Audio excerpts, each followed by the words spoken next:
Okay. So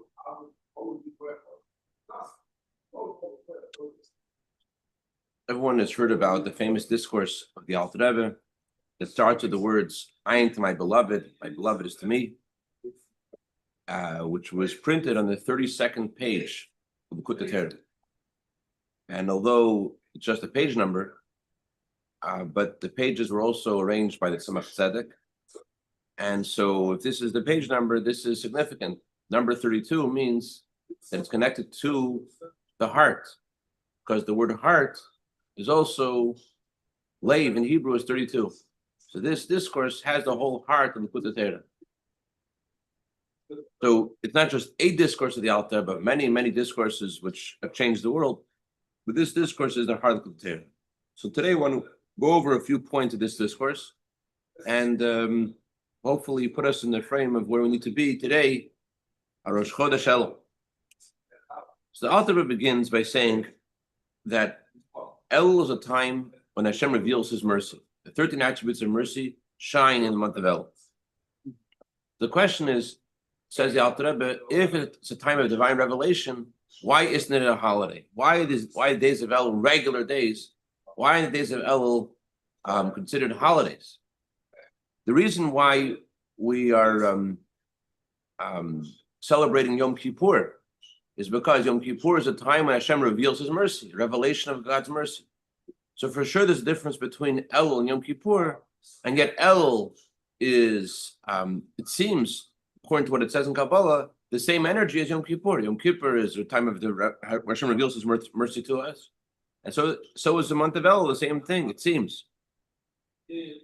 So that's what the Alter Rebbe says. Let's examine this question a little deeper. It says in the Torah, blow shofar in the month. Tiku b'chodesh shofar. And the verse continues, why should you blow shofar? Because it is a time of judgment for Yisrael. Mishpil Elokei Yaakov, it's a time of judgment for the God of Jacob. So on the surface, the verse is just saying, blow shofar because this is a time of judgment. But the verse also tells us, is also telling us the kind of judgment. What is Hashem judging us about? Choikli Yisrael, the word of judgment also means rations, food rations. Like it says about Iyuv said, Hatifini lechem chukah, give me my bread. So choik means a ration of food. It's about the physical sustenance. There's a judgment about our physical sustenance. According to Agos Maimonides, that's the main judgment of Rosh Hashanah. But also, the verse continues, it's a judgment for the God of Jacob. A judgment for the God of Jacob doesn't only mean that God of Jacob is judging the world, but it also means that the kind of judgment God is giving us, Rosh Hashanah, is how much of the God of Jacob should experience. How much are we going to feel godliness, Hashem's presence? A person's obligated to serve Hashem with love and reverence for Hashem. That's our job in this world. But how much will you feel Hashem this year? How much love will you have in your heart this year? How much could you can't really, there's what you could do in yourself to cultivate this experience. But ultimately, there's something that Hashem gives you that makes experience meaningful. There's revelation of Hashem. So how much will you get? What will you feel? So the judgment for the God of Jacob means the judgment of how much spirituality every Jew will receive. So Rosh Hashanah, Yom Kippur, the king is in the palace. So it's a time which we call the high holidays, time of Yom Naraim, the awesome days of where there's a sense of being in the king's palace. And it instills in a person for the whole year a sense of closeness, a sense of reverence for Hashem. But what happens after that experience? In order for us to receive this experience in a way that will become part of who we are, Hashem gave us the days of Elul. Days of Elul are preparation for those days. And through the days of Elul, we are able to make what is called in Kabbalah an arousal from below, which triggers an arousal from above. Meaning, when we make a step towards Hashem, Hashem responds to us. So if in the month of Elul, we make a step towards Hashem, so then when Rosh Hashanah and Yom Kippur come, it becomes not just we experience in divine revelation in sync with our efforts. An arousal from below causes an arousal from above. A Jew makes an effort in the month of El to come close to Hashem, so then he's able to, Hashem responds in the judgment of what kind of experience he'll have that year in regards to his service of Hashem. It's different. And the divine revelation that happens Shana Kippur is different. And the way we absorb it is different. And the way we go after Shana Kippur, it's all different depending on how we prepare during this time. So this month is categorized by the words, I am to my beloved is to me. Elul stands for the words, Ani l'dodi v'dodi li. So Elul is a time when I come to my beloved, when we make an effort to come close to Hashem. And then there's a response, Shana Kippur, my beloved comes close to me. That's what happens on Shana Kippur. We make our efforts, and then Hashem responds. So this is a special time. This is the time when Moshe Rabbeinu was invited to come up Mount Sinai to receive the second tablets. And then Moshe declared before Hashem the 13 attributes of mercy. Hashem keracham v'chanan, Hashem, you are merciful, you are kind.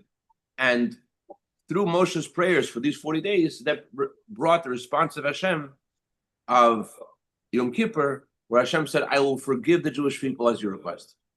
Where Hashem forgave us on Yom Kippur with joy and happiness. Already in the first of Elul, there was a time of mercy and kindness. Hashem invited Moshe Rabbeinu to give him a second chance, to give him a chance to get the second tablet. But there's an ascending sense of closeness and kindness and warmth from Hashem as we get closer and closer to Yom Kippur, which begins today. In my words, maybe these are not correct. Moshe is going higher up the mountain. He's getting closer every day. So is with each of us. Every day in month of Elul, there's a deeper closeness.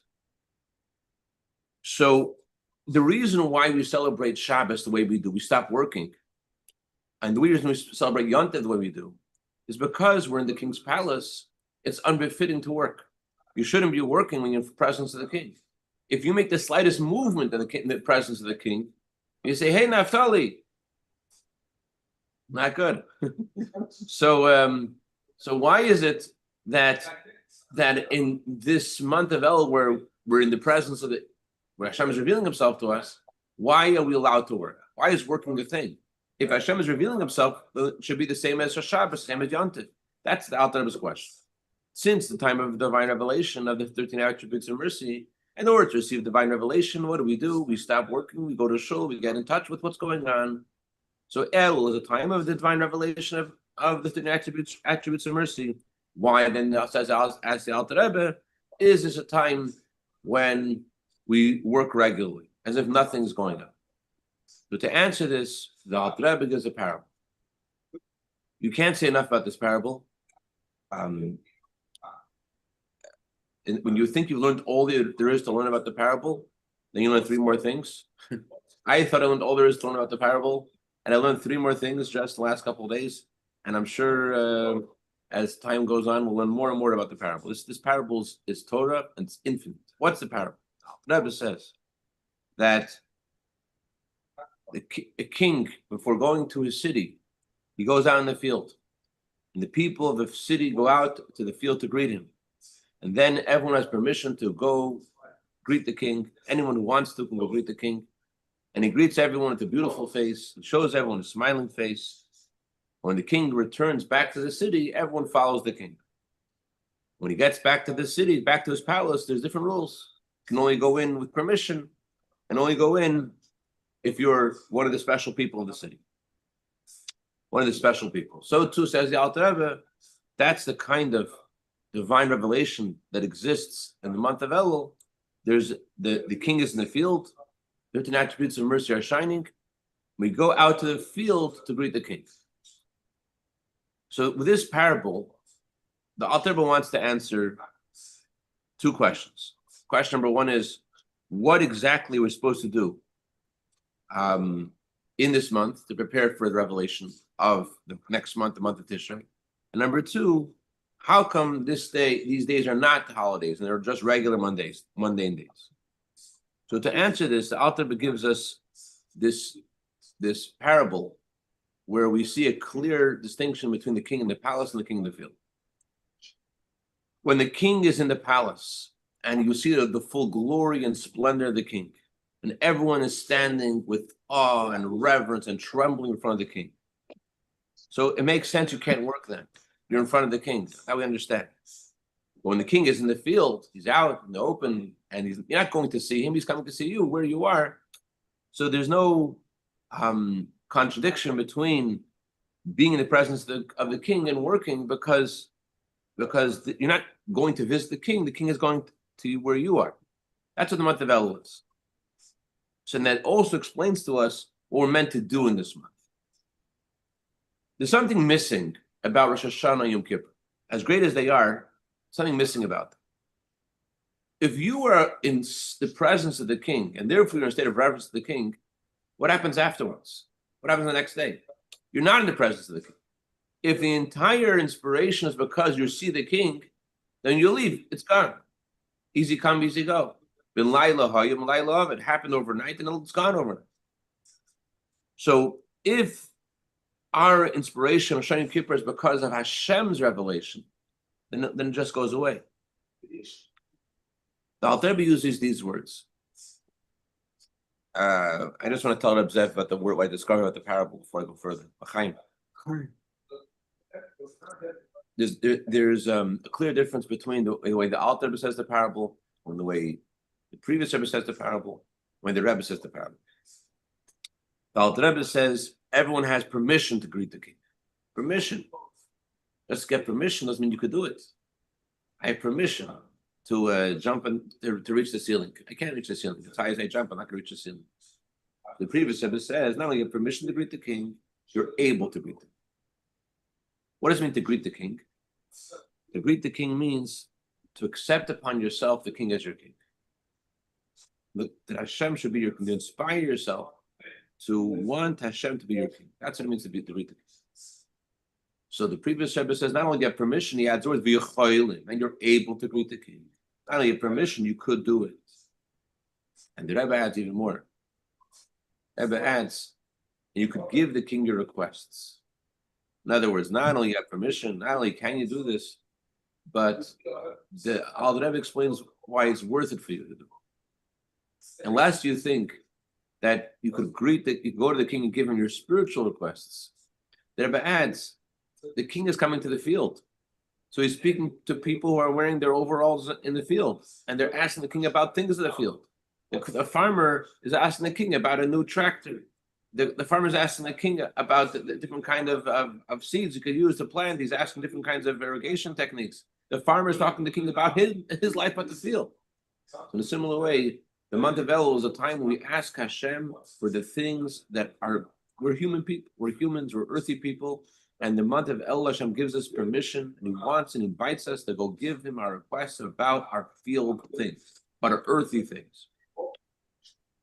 And this also explains, again, what our service of Hashem is in the month of Elul. The Alter Rebbe says, getting back to the words of the Alter Rebbe, the Alter Rebbe says that when the king goes back to the city, only those illustrious people who are chosen, special people, can go into the king with permission. Who are those illustrious people? Naftali, you have a part of yourself that is illustrious. What's illustrious? Your essence of your soul. So the essence of your soul is what Hashem connects with on Yom Kippur. The essence of the Jewish soul on Yom Kippur, there are 5 prayers which correspond to the 5 parts of the soul. On Yom Kippur, there's a bond and there's expression of the essence of who you are, the essence of Hashem. So once Yom Kippur is over, that higher part of yourself that was so open and so clear in Yom Kippur, it becomes hidden. That part of your soul is hidden.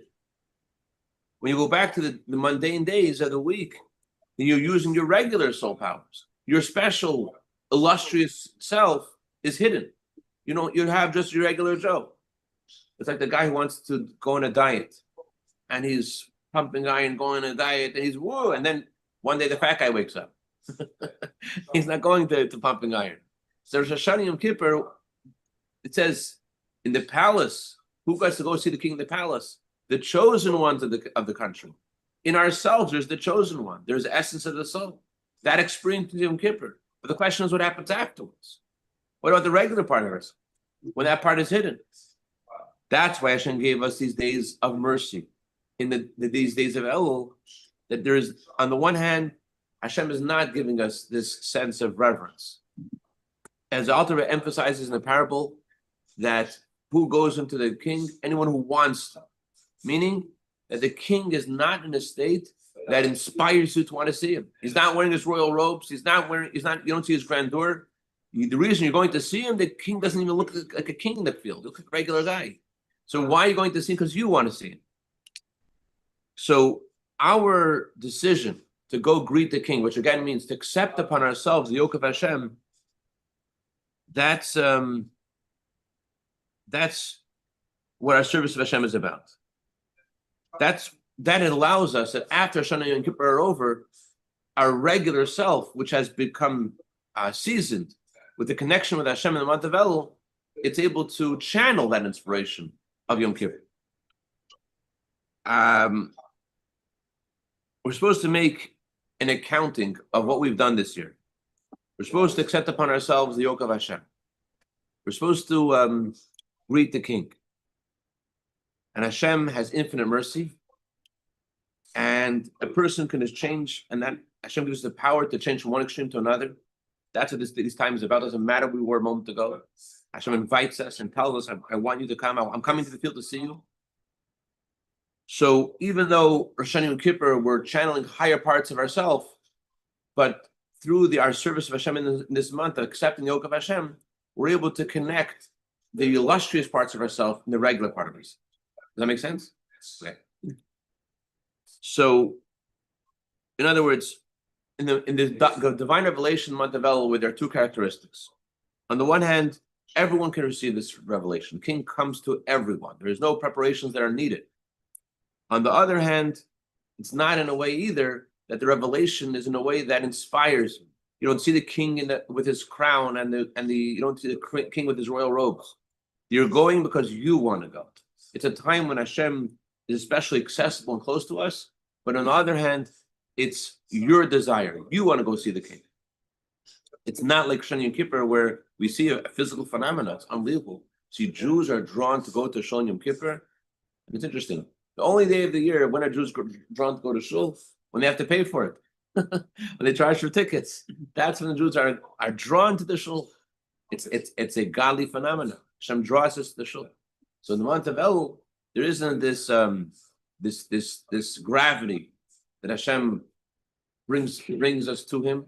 The king is in the field. There's a closeness. But the reason it's possible to forget about the king because he's not wearing the royal robes. Doesn't look like the king. So we're going to greet the king because we want to see the king. Then the Alter Rebbe continues and says, when the king goes back to the palace, everyone follows him. Once a person prepares himself in the month of Elul, and the king now is going back to the city. So although only special people can come, but through our service of Hashem in the month of Elul, we become the special people.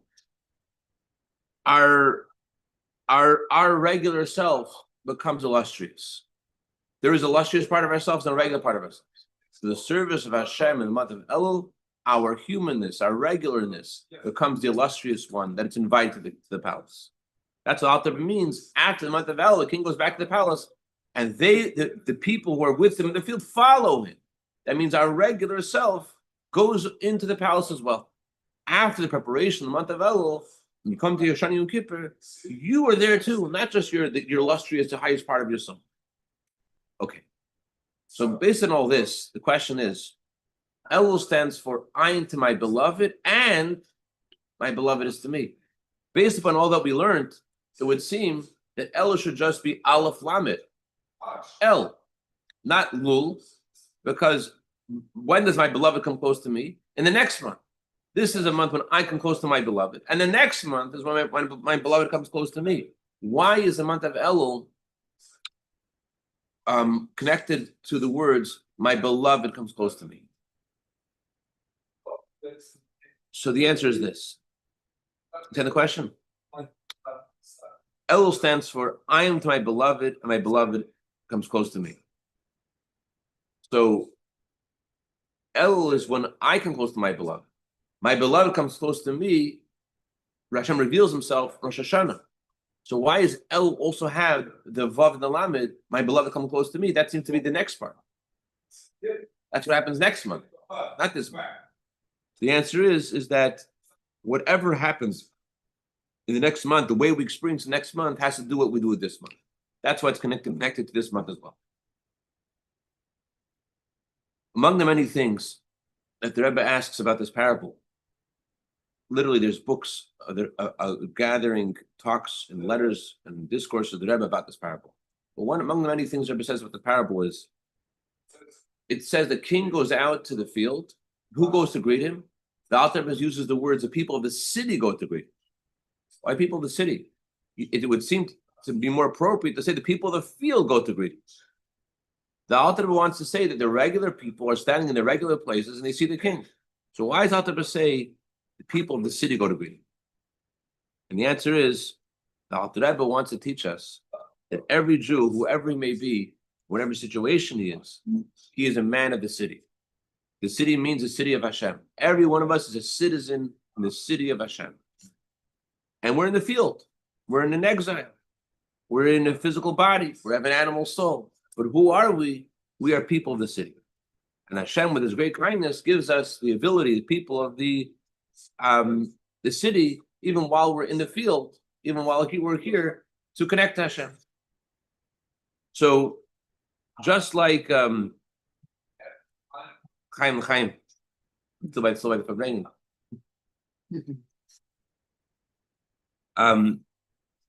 the Jewish people are called the people of the city. That's why the Alter Rebbe describes the people of the city going to greet the king in the field. The Alter Rebbe wants to say that even if you are in the body, in an animal soul, and in exile, whatever circumstance you're in, who are you? The Alter Rebbe says, I want you to know that you're Yisrael Amkrev. You are the people that are closest to him. You're still your real place is the city. Your real place is with Hashem. But this parable also tells us something else. The Alter Rebbe uses the words in the parable. He greets everyone with a beautiful face. He shows everyone a smiling face. What do those words mean? We said before that greeting the king means deciding to accept upon yourself the kingdom of Hashem, to make Hashem your king. What if you're not ready to fully do that? What if you want to do that, but you're not really doing it? I think everyone wants to, right? But not everyone reaches that level. So what if you just want to greet the king? So, in other words, there is the place where the king is. He's come to the field, the place of mundane things. But a Jew is not in the field. He hasn't, to go to the field, you have to accept the king as your king. But if you're not ready to accept the king as your king, where are you? You're in the desert. There is the city, the holy place. So essentially, we're all people of the city. There is the field, which is a mundane place. And then there is the desert. The desert is where the opposite of holiness is, where it's the opposite. So if a Jew has not yet accepted Hashem as his king, that means he's still in the desert. So the Alter Rebbe says Hashem accepts everyone. That means that even someone who hasn't made it to the field and he's in the desert, he just wants to go greet the king. The king sees the Jew in the desert can see how the king is smiling to him. You could see how the king, even though it says the king only goes to the field, not to the desert, but the Rebbe says the Jews who are in the desert could see the king. The Jews in the desert could see how the king accepts them. Alter Rebbe is very specific. He uses two different phrases. He says he accepts them with a beautiful face, accepts beautiful, and he says he shows them a smiling face. What are these two phrases? Why does he say first accept and beautiful and show and smile? What does this mean? So very briefly, when the Jew says, I want to go with you, but then he doesn't make it. I want to greet you. I want to do what I'm supposed to do. I want to come to shul and daven and Torah and all the things I'm supposed to do. I don't make it. I want to get up in the morning. I want to do that, but I don't do it. So the Alter Rebbe says Hashem accepts them with a beautiful face. The inspiration the Jew has gives nachas to Hashem. Hashem accepts our desire to want to greet him, even though it's not a perfect desire, even though it's a mediocre desire. You know the difference I've told you between American Chassidim and Russian Chassidim and Naftali. It says American Chassidim, I don't know where this comes from, maybe Mendel, I don't know. Someone said that American Chassidim are like twigs. They flicker, woo, and then they fizzle out. The Russians are like logs. You don't see the flickering and the excitement, but they burn all the way through. So if a Jew has a desire, wants to greet the king, but doesn't make it, It's just a twig, inspiration. You think it's nothing. But no, Hashem says, I accept them all with a beautiful face. I have nachas from them. So imagine you're in the desert. Like, put a picture, you're in the desert. You see the king who wants you to come. And you're trying to go, but you're imprisoned by your Yetzirah, and you can't go. You're trying to go, or you feel you can't go, more accurately. And you see the king has nachas from your efforts. What does that give you? I want to go see him more. You feel encouraged. You feel encouraged. When you get a teacher who notices your efforts, as you're doing good, you want to do more. Wow, I'm doing good. The king accepts me. That's the Alter says next. So first he says he accepts you with a beautiful face. Then he says, and he receives them with a smile. What's a smile? What's Hashem's smile? What's the greatest satisfaction? What's the greatest pleasure Hashem has? The greatest pleasure, the smile, the pleasure of Hashem is not in our Torah, not in our mitzvahs, not even in our teshuvah, not even our return to Hashem. The greatest pleasure Hashem has is just a look at Avraham. We see the greatest pleasure of Hashem. The pleasure of Hashem is just that we're His children. That's the pleasure of Hashem. The pleasure of Hashem is because of who we are. So Hashem shows us His smiling face. He shows us His own pleasure He has in us. He shows us how much pleasure He has in us. So since Hashem's pleasure in us is, we see it. So the Torah says, just like when you look in the water, you see a reflection of your face. So too, when you show love to someone, they love you back. So when Hashem shows us how His pleasure is in us, not just He has some pleasure in us, but His deepest pleasure is in the Jewish people, that inspires us also, that our pleasure becomes His, that our pleasure is in us. And this causes that we have more of an impetus to go out of the desert and greet the king. We see how that Hashem is not just accepting our efforts, but Hashem more, He shows us how His greatest and deepest pleasure is in us. That inspires us also to have that our pleasure is in Him, and that generates this greater desire to go out of the desert. We make it and greet the king. That's the basically what I wanted to share today. Any questions, comments, criticism, tomatoes, cucumbers? Yeah,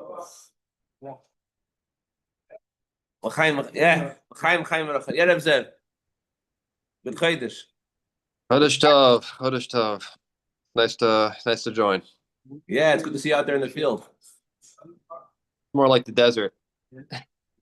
You can see the king's face over there. Swampy desert. I see that you see the king's face over there. I can see it on your face. I see the smile. I see the smile coming from the king's smile. L'chaim, l'chaim. Good luck with Chodesh. Love you. Chodesh Tov.